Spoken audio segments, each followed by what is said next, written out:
আজকের এই জুতোটাকে আমি পরলাম কি পেন্সিল হিল। তো খুব কষ্ট করে টাকা জমিয়ে হিলটাকে কিনেছিলাম, কিন্তু পরে হাঁটতে পারছি না। এই কি কপাল!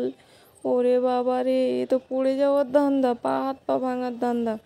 কে বানিয়েছিল জুতোটা বাবা? মাথায় বুদ্ধি নিয়ে তার কি মাথায় বুদ্ধি শুদ্ধি কিছু নেই? এসব জুতো কি সবাই পরতে পারে? তো যাই হোক, আমিই পাগল ছিলাম যে এত টাকা খরচা করে জুতোটাকে কিনেছি। পরে হাঁটার চেষ্টা করি, দেখি পরে হাঁটতে পারি নাকি। না, এ হবে বলে মনে হচ্ছে না।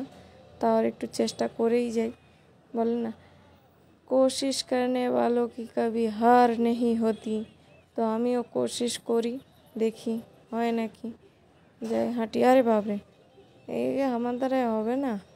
না, আমার দ্বারা এ হবে বলে তো মনে হচ্ছে না। যা পড়ে গেলাম, মা গো, কোমরে লাগছে কি জোরে। দূর বাবা, এই জুতোকে খুলে দিয়ে আমার দ্বারা কম্ব নাই। আমার ছেলের বউ হলে তারপরে পরবে, এখন রেখে দিই যাই।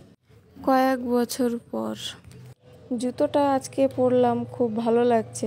এই জুতোটা আর একটু উঁচু হলে ভালো হতো। এত ছোট হিল কেউ বানায়? আর একটু বড় হিল বানাতে হতো। তো আমি পরে খুব সহজেই এইভাবে হাঁটতে পারবো। আর একটু উঁচু করতে হতো, আর একটু হিলটাকে বাড়াতে হতো। এইসব হিল পরে, এই জুতো পরে তো আমি ছুটা হাঁটা সব করবো। কত সুন্দর দেখার জন্য আমি রেড কার্পেটে হাঁটছি। দেখো কত সুন্দর পোজ দিচ্ছি ফটো তোলার জন্য।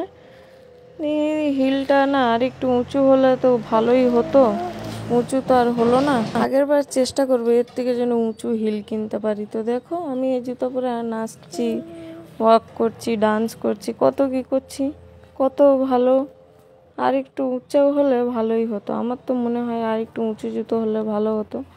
খুব সুন্দর। এই যে আমি ডান্স করছি, দেখো কত রকম স্টেপ দেখাচ্ছি। ওয়াও, দেখতে ভালো, সব ভালো। তো যাই হোক, ভালো লাগলে লাইক কমেন্ট শেয়ার, পেজটাকে ফলো করে দিও।